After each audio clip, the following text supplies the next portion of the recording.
Dear student, आज मैं आप लोगों के सामने class 10th history VVI question model paper 2022 का मैं बनाने जा रहा हूं वीडियो इस पे। और आप लोग देखिए 10 नंबर पक्का ही पक्का मिलेगा आपको। तो आइए हम शुरू करते हैं वीडियो को। एकदम आसान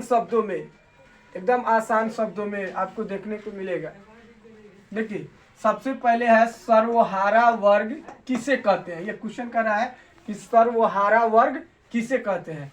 तो इसका आंसर होगा समाज का वह लाचार वर्ग जिसमें गरीब किसान, कृषक मजदूर यानी खेती बाड़ी करने वाले, खेतों में काम करने वाले मजदूर और समान मजदूर मतलब कि जैसे कि कोई घर बनता है तो उसमें कोई काम करता है, किसी जो गाड़ी में काम करने वाले मजदूर, श्रमिक एवं आम गरीब लोग शामिल हो उसे सर्वहारा वर्ग कहते हैं।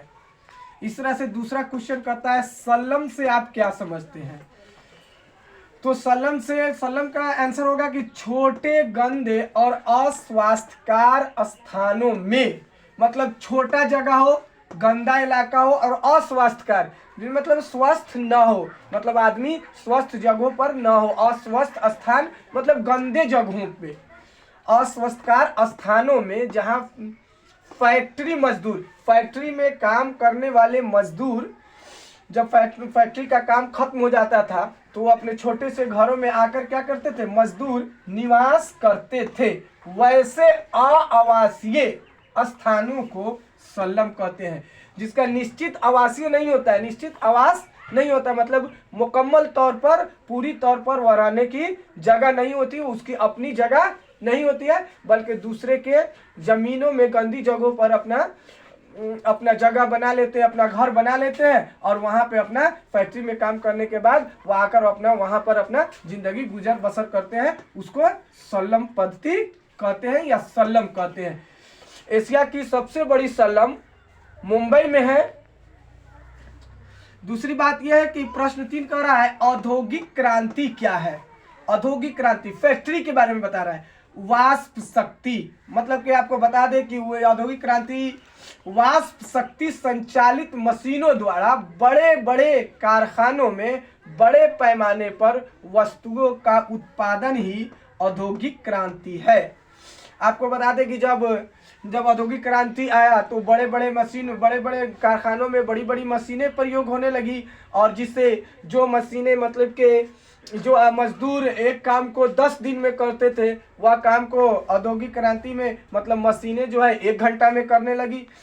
तो इसकी शुरुआत 18वीं सदी के आखिर में इसकी शुरुआत इंग्लैंड में हुई। 18वीं सदी के आखिर में इसकी शुरुआत कहाँ हुई, इंग्लैंड में हुई। और इसी तरह से क्वेश्चन बहुत सारे स्टूडेंट को समझ में नहीं आता है कि भूमंडलीकरण किसे कहते हैं, भूमंडलीकरण क्या है। तो आइए हम बहुत आसान शब्दों में आपको इसका प्रश्न का उत्तर समझाने की कोशिश कर रहे हैं। जीवन के सभी क्षेत्रों का एक अंतर्राष्ट्रीय स्वरूप जिसने दुनिया के सभी भागों को आपस में जोड़ दिया है। जीवन के सभी क्षेत्रों का एक अंतर्राष्ट्रीय इंटरनेशनल स्वरूप जिसने दुनिया के सभी भागों को आपस में जोड़ दिया है, उसे ही भूमंडलीकरण कहा जाता है। इसके फलस्वरूप विश्व एक छोटे से गांव के रूप में परिवर्तित हो गया है। पूरी दुनिया को, जैसे मान लिया जाए शेयर मार्केट है, इस तरह से बड़ी बड़ी कंपनियां हैं, बड़े बड़े नेथी है, जिससे बड़ी बड़ी कंपनियां हैं, जिससे हम आसानी के साथ इसको हम समझ सकते हैं कि उसे पूरी दुनिया को, जैसे एक मिसाल के तौर पर हम समझ सकते हैं कि टीवी जो है, टीवी में पूरी दुनिया एक छोटे से गाँव क्या, एक छोटे से स्क्रीन में सिमट गया है। उसी तरह से हम कह सकते हैं छोटे से गाँव के रूप में परिवर्तित हो गया है। डियर स्टूडेंट, अगर आपको यह वीडियो अगर अच्छा लगता है, अगर आपको यह आसानी के साथ समझ में आता है, तो प्लीज़ चैनल को सब्सक्राइब करें और अपने दोस्तों के साथ शेयर करें, लाइक करें और कमेंट करें।